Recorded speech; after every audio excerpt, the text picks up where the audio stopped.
Hi, I'm Caleb. I'm a pastor here at Crossroads, and I just want to say thank you for downloading or streaming this sermon. I hope it is a blessing to your heart. However, I hope this sermon is only supplemental to your life and doesn't replace your commitment to a local church, a church in your community where you can pour out your blessings and your abilities that God has given you. But until then, enjoy this sermon, and I hope it is a blessing as you hear God's word. Good morning, Crossroads. Thank you for inviting me and being a part of with you today.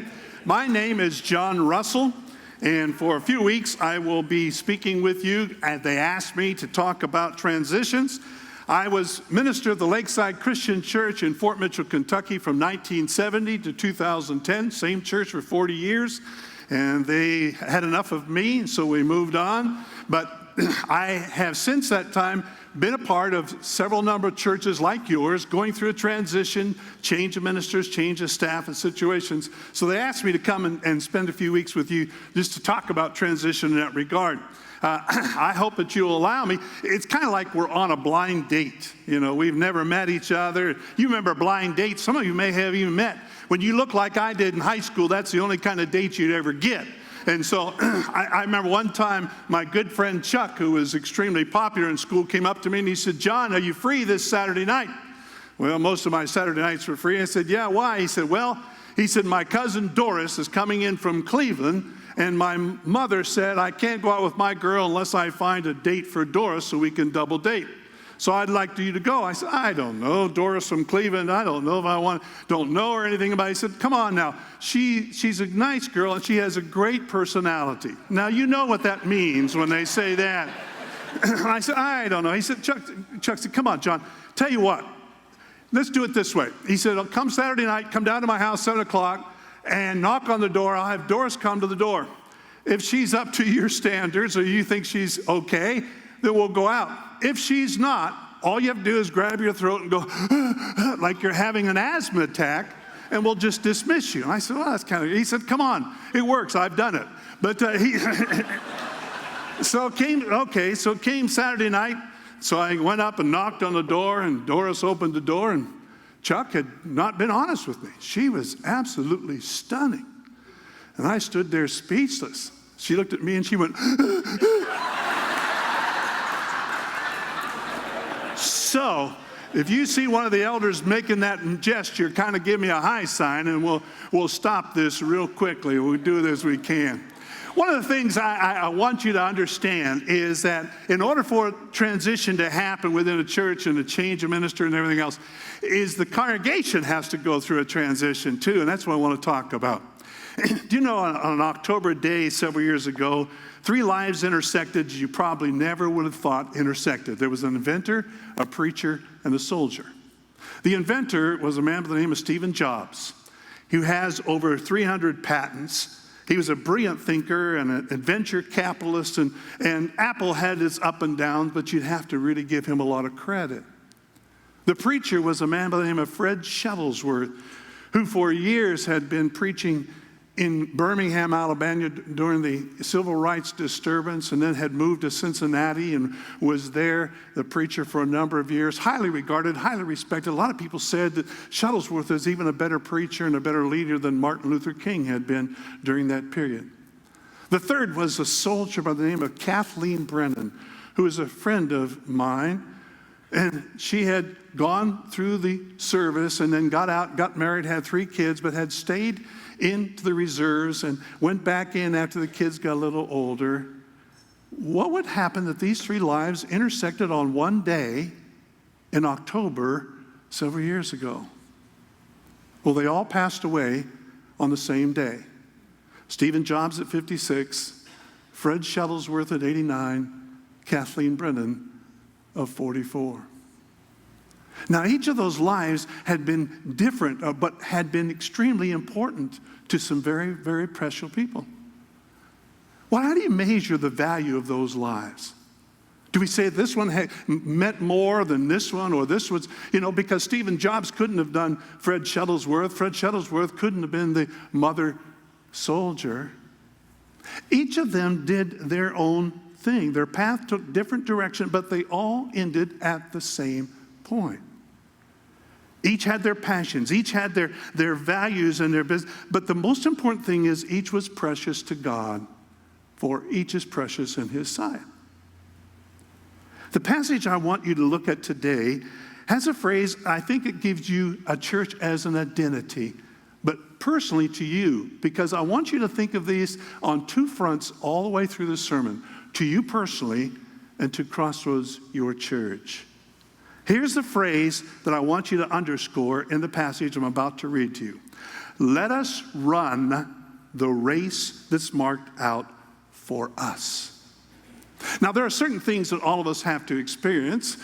You know, we have to all eat and sleep and everything else. We all have to come to Jesus Christ as the only means of salvation, too. There aren't many roads to heaven. We come to him in faith and confession. We're baptized in him. All these things are important, but there's a race marked out for us as individuals and as a church that is different maybe from others, but is extremely important. How do I find my identity in my race? Listen to this passage, taken from Hebrews chapter 12, verses 1 through 3. Therefore, since we are surrounded by such a great cloud of witnesses, let us throw off everything that hinders and the sin that easily entangles, and let us run with perseverance the race marked out for us. Let us fix our eyes on Jesus, the author and perfecter of our faith, who for the joy set before him endured the cross, scorning its shame, and sat down at the right hand of the throne of God. Consider him who endured such opposition from sinful men, so that you will not grow weary and lose heart. I think within that passage you will find there is markings for you to run the race that's marked out for you and for me. 4 things he said directly and 1 thing he inferred I'd like for you to pay attention to. So let's ask ourselves, how is my pace in my race? How is my identity really discovered? I think effective individuals and effective churches have to do the following. First of all, they've got to discard the friction. Let us throw off everything that hinders, he said, and the sin that so easily entangles. If you went down to the local high school, the track meet, and they were about to have the 100-yard dash, and you saw somebody come up to the starting gate, and they had on an overcoat and wingtip shoes and a suit and a tie and everything else, you think like, what in the world is that? You know, racers try to discard every bit of friction they have. Some even go and shave every hair off their body so they can even run faster. Swimmers do the same thing. Because friction is an enemy to progress and speed, isn't it? And Hebrew author says there's 2 areas of friction that really cause us to lose a lot of valuable energy and a lot of valuable time in our life that hinder. The things that hinder and the sins that entangle. Let's be honest. We get weighed down too often by accumulation of stuff, don't we? And we get so much stuff that we go out and buy little places where we can store stuff to hold on to that we're probably never going to use. But I found also a lot of people get bogged down by emotional and situational and mental sidetracks as well. One of my favorite Old Testament short illustrations is found in 1 Kings chapter 20, when there was a soldier who was placed in charge of an important prisoner. And he was told, guard this prisoner, it's the utmost importance. When they came back, they discovered the prisoner was gone. And they said, what happened? He said, well, while I was busy here and there, he left. Sometimes we can get so sidetracked by the minutia, we lose the major emphasis, don't we? How many of us do that by the things that entangle? I don't know if you have the growing thing that we have in Cincinnati. There's always this debate between who's better, Gold Star chili or Skyline. And those of you who would ever say Gold Star, I hope that God will forgive you. But anyways, I drove by a Gold Star chili and had outside, big old sign said Gold Star chili. Outside on the marquee it said, try our chicken nuggets. Now, I don't think so. You know, chili parlors don't be doing chicken nuggets. And sometimes we Christians get so bogged down in the minutia of our life that we lose real progress, and the friction causes us. And sometimes that friction is strictly because we get too legalistic. In a church, we can become so dominated with side issues that we let it weigh down the church with our legalistic tendencies or stylistic preferences as to the way things need to be done. A while back, I spoke at a church in Ohio. They had dual services. They'd have one worship service and Bible school going on at the same time. This is for space purposes. And the next worship service and Bible school going on at the same time as well. And there's about 15 minutes in between. Well, I got done with the first one, and my age, I needed to see the men's room, and so I went down the back, and as I was going by, I went by a class that was letting out, and evidently they had a pretty serious discussion because a lady stepped out right in front of me, and my picture had been on the wall because I was supposed to speak there, and she put her finger and she said, "What's your view on the millennium?" And I looked at her and I said, "I'm for it." I thought that was a pretty good answer considering the situation I was going. She said, no. So are you premillennial, postmillennial, all-millennial? What are you? And I looked at her and I said, well, I guess you'd say I'm a pan-millennialist. I think it's all going to pan out in the end. I thought that was a pretty good answer too, but she wasn't happy. And she growled, she said, the Bible says you shouldn't make light of prophecy. We should stand strong. And I said, ma'am, if I had time, I could probably stand here and give you pluses and minuses of all of those views if you wanted to, and we could have spent our time. But there's one verse that really kind of holds it out to me that I don't really spend a whole lot of time on this. Jesus said in Matthew, he said, no man knows the hour nor the day, not the angels, not even the Son. So if Jesus doesn't know, why in the world would you care whether I knew or not? And I thought that's a pretty good answer too, and I could tell she wasn't very happy. I said, tell you what, ma'am, maybe we don't agree on everything, but you know what? You don't have to be my twin to be my sister. And you can have a different view than I do, and we can still be one in Christ. She mumbled and walked off, and I thought, after this is over, I'll get in my car and go my way, and she'll get on her broom and she'll go her way. And let me give you a saying. The people at the church I served at got tired of hearing it, but I want you to hold on to this saying because it's really important for your church. Here it is. Methods are many, principles are few. Methods always change, but principles never do. Things will be different. The methods change. We don't use hymnals anymore. We don't do things like we used to. Methods always change. That's good, isn't it? But principles, Jesus is Lord, the Bible is his word, those don't. So let's hold on to those. He also says, the other friction, he said, the sin that so easily entangles us. We could go around the room and I could ask each of you, what sin is it really bothering you? And nobody would want to ever admit that. And ever say, I tell men all the time, gentlemen, here they are. Here's our 5. It's self, silver, sex, sloth, and spinelessness. One of those gets us more than the others. Ladies, it might be different, but I'm just saying, there's a sin that easily entangles us. It's important that we be able to turn away from those things. Let us throw off everything that hinders and the sin that so easily entangles.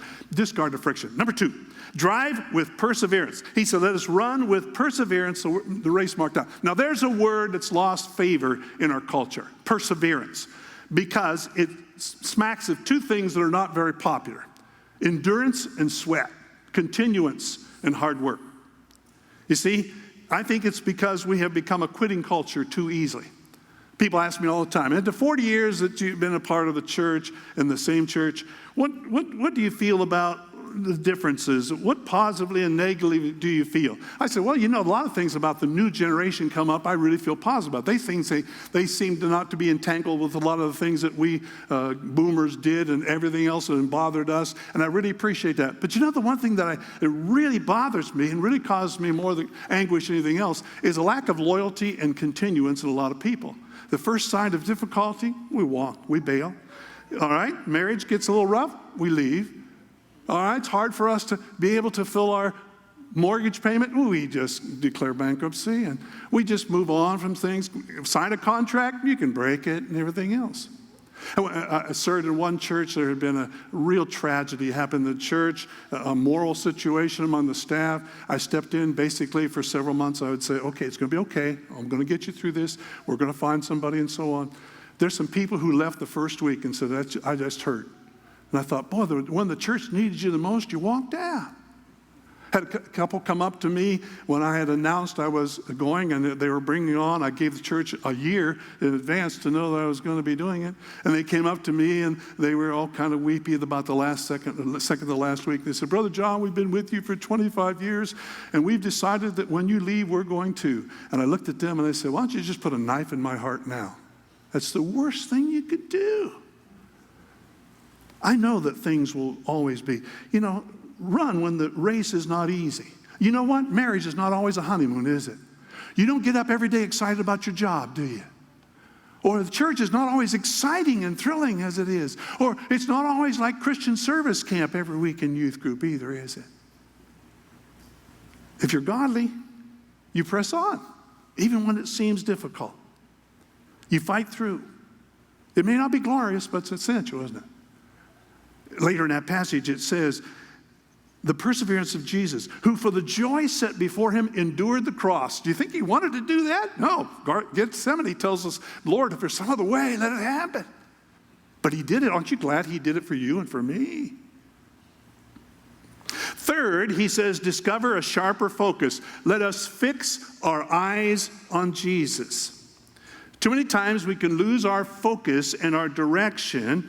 And we think that as a church and as an individual that our activity level defines us, that we are very, very, involved because we're rushing about, making appointments, indicating how driven we are. But the question we have to ask ourselves sometimes is where we're going, really where we want to be and where we ought to be.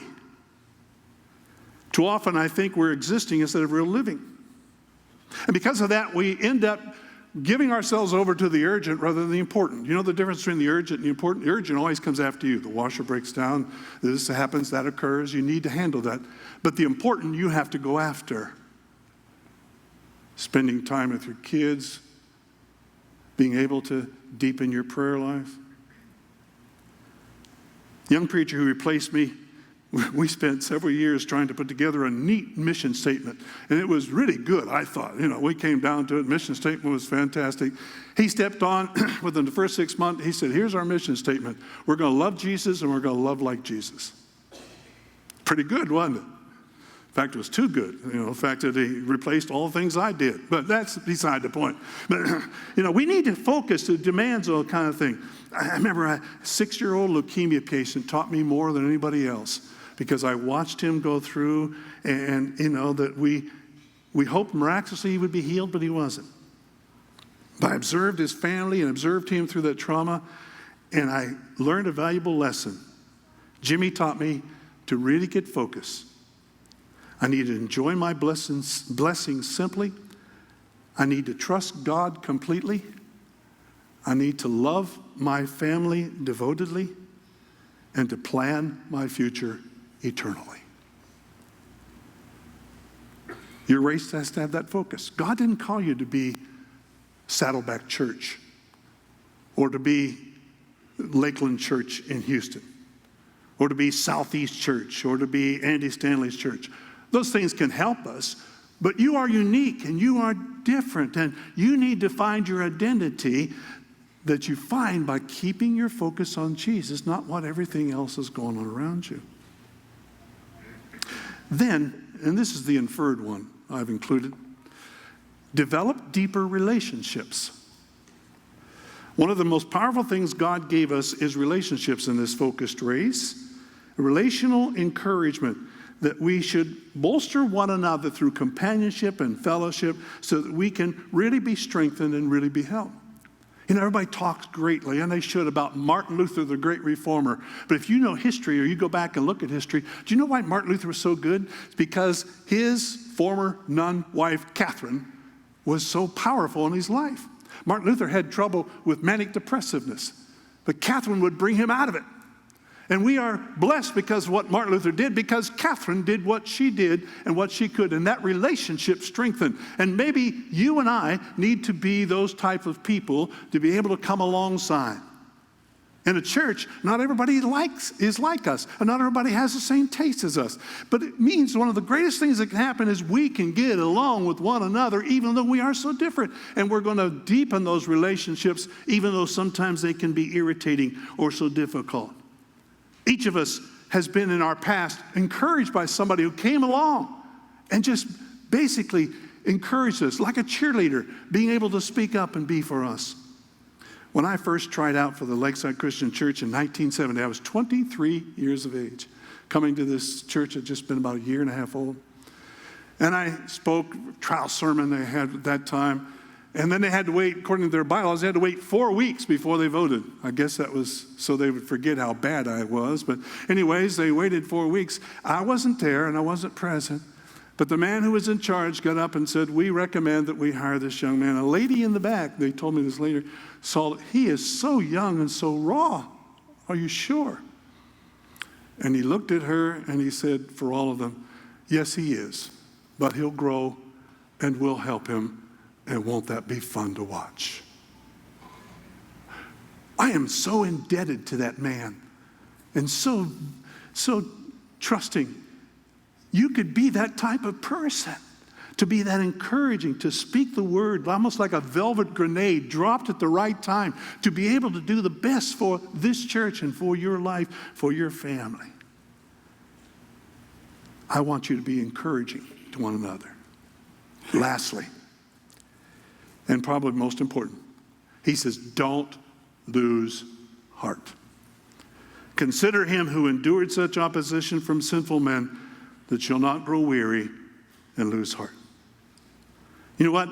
Discouragement is Satan's greatest tool, isn't it? Don't lose heart. You're going to get tired in your race and get tired in your situation. Don't lose heart. You're going to get injured along the way, emotionally, mentally, even physically. Don't lose heart. You're going to become weighed down with a lot of cares and a lot of burdens in your life, a lot of heartbreak. Don't lose heart. There are going to be tears that you shed, and those tears are going to sting. Don't lose heart. Consider him who endured such opposition from sinful men, that you do not lose heart. Crossroads, please, in this moment, don't lose heart. Be strong. Be in fellowship and all. The next to last supper Jesus had, when he spoke, suddenly a woman came and interrupted the situation. She anointed him, and it got real quiet. And then suddenly one of the disciples, Judas, spoke and said, this is wrong. That's worth so much money, what she's doing. And Jesus basically held his hand up to him and said, leave her alone. She did what she could. When I get to the end of my life, and you get to the end of your life, there are a lot of people who are going to have more talent, more ability, more to say than you do. But wouldn't it be great to have Jesus to stand before the Father and say, Lord, this is one of ours. This is John Russell. Many did greater, but he did what he could. You have that opportunity. God didn't call you to be your sister or somebody else or to be like this church or that church. Let's do the best we can be. That's important. You may say, I'm not a leader. You still have an opportunity. Let me conclude by telling you about a dear lady. Won't mean anything to you until hopefully you listen to her story. Hildegard Schinkel was her name. Her mother gave her the name Hildegard. I don't know why, but she was there. Dear lady. Got married, had 2 boys. Within 9 months, the 2 boys were tragically killed. One in an auto accident and the other in an airplane accident. They were gone. She was still faithful to God.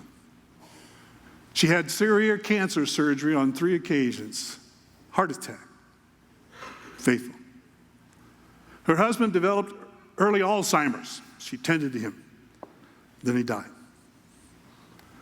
She was there the entire time I was there. And the reason I remember her is because not only of those significant things in which I was a part of her life, but because often on the way out of church, even as her eyesight started to go bad, she'd take my hand and she said, John Russell, I love you, and I pray for you every day.